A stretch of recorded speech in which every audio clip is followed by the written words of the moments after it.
और भूत है ना, वो अपना बदला भी लेते हैं। भूत तो हवा है ना बेटा, उसको कोई मुट्ठी में बंद नहीं कर सकता। वो एक तत्व है और आपके अंदर 5 तत्व है। भूत कौन है? शिव की बारात में कौन गए थे? शिव के गण है। स्त्रियां भोग करती है ना, तो अपनी अभिलाषा मिटाने के लिए किसी स्त्री में घुस जाएगी और उसी पति से भोग करवाएगी। हवा से भोग कौन करेगा? लेकिन वो तो किसी बदन का तो सहयोग लेना पड़ेगा ना। उसी प्रकार वो आत्मा भी किसी का सहारा लेती है और लेने के बाद में वो अपना इच्छा पूर्ण करती है। जैसे उसकी पूर्ण होती है, जो मुक्ति लेने के बाद में ही उस आत्मा को दूसरा शरीर मिलता है, नहीं तो उसकी आत्मा भटकती रहती है। एक दफे की बात है, एक बच्चा यहाँ काम करता है, तो वहाँ से उसके पीछे एक प्रेत आत्मा आ गई। वो आत्मा आने से चिल्ली मारता था, रोता था और मीठा मांगता था, मिठाई लाके दो, वो लाके दो। पूरी फैमिली को परेशान कर दिया। वो आत्मा उसके पीछे किसी ने छोड़ी थी या खुद लग गई? नहीं, आई थी। एक छोड़ने वाली चीज अलग होती है। चौक चौराहे से लग गई। हाँ, तो जैसे ही 7 बजती थी ना, तो पूरा मोहल्ला बंद हो जाता था। तो आपने कैसे सॉल्व किया फिर वो केस? अंत में मेरे पास आई तो बड़ी मुश्किल से उनको तंत्र मंत्र विद्या से उसको निकाला गया। आपने बताया शिव के अंदर जो चल रहा है ऊर्जा, वो हरि है, विष्णु है, उसकी पूजा करता है वो। तो विष्णु पंथ में मैंने ऐसी कट्टरपंथी देखी नहीं, जैसे कि अघोरी है या वो नहीं, है। वो नहीं है। विष्णु कंठ में नहीं है। विष्णु भगवान तो खुद नारायण है, लक्ष्मी के पति है। आज तक कभी करता धरता तो विष्णु ही है। नहीं, ब्रह्मा रचता है। सृष्टि को रचने वाला ब्रह्मा है। पालनहार विष्णु है। सारण यानी मारने वाला शिव है।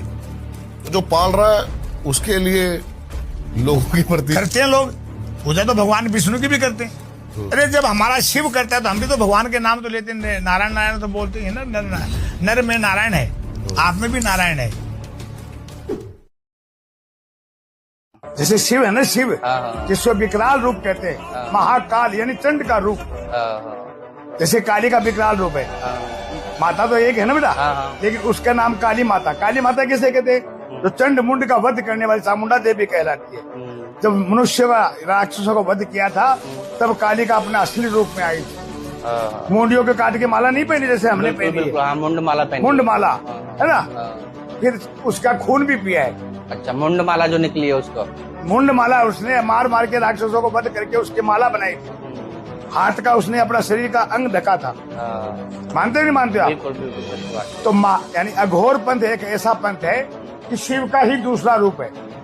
जलती हुई चिता में बोटी निकाल के खा जाते हैं। अच्छा, ऐसा क्यों? मतलब क्या कोई क्रिया है? क्रिया है ये। अच्छा भाई, अघोर पंथ में शराब पीना, मांस खाना।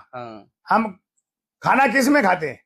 कपाल में होती है। अर्धनारीश्वर, आदि शक्ति आधा नारी, यानी आधा पुरुष। आदि शक्ति आधा पुरुष, उसको क्या कहते हो आप लोग? जैसे किन्नर बोलते हैं। किन्नर बोलते हो। वो किन्नर बोलने वाले को मैं गलत मानता हूँ, क्योंकि वो तो शक्ति का रूप है। अर्धनारीश्वर के लोग पूजा करते हैं। जैसे सांगलपति महाराज है, वो चूड़ा पहनते हैं हाथों में, मेहंदी मारते हैं।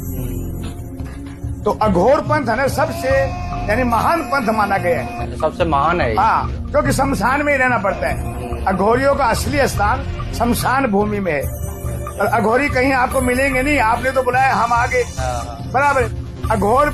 अघोरी पंथ आपको ढूंढने से भी नहीं मिलेंगे। क्यों? कि जिसके भाग्य में होते हैं उसी को दर्शन होता है। हाँ, ये भी सही बात है। ज्यादातर अघोरी जो शमशान में मिलते हैं। बिल्कुल, वो भी क्या एक जगह स्थिर नहीं रहते हैं कि अघोरी यही शमशान पे रम गए। नहीं, उन्हें तो महाकाल का आदेश मिलता है।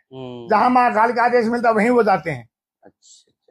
अच्छा, एक ये भी होता है कि जैसे बोलते हैं कि अघोरी जो है शमशान में रहते हैं, फिर उसके बाद जो चिताएं जलती हैं, उनका जो जलती हुई चिता में से मुर्दा निकाल के खाते हैं। बिल्कुल खाते हैं। क्या सिस्टम है? जलती हुई चिता में बोटी निकाल के खा जाते हैं।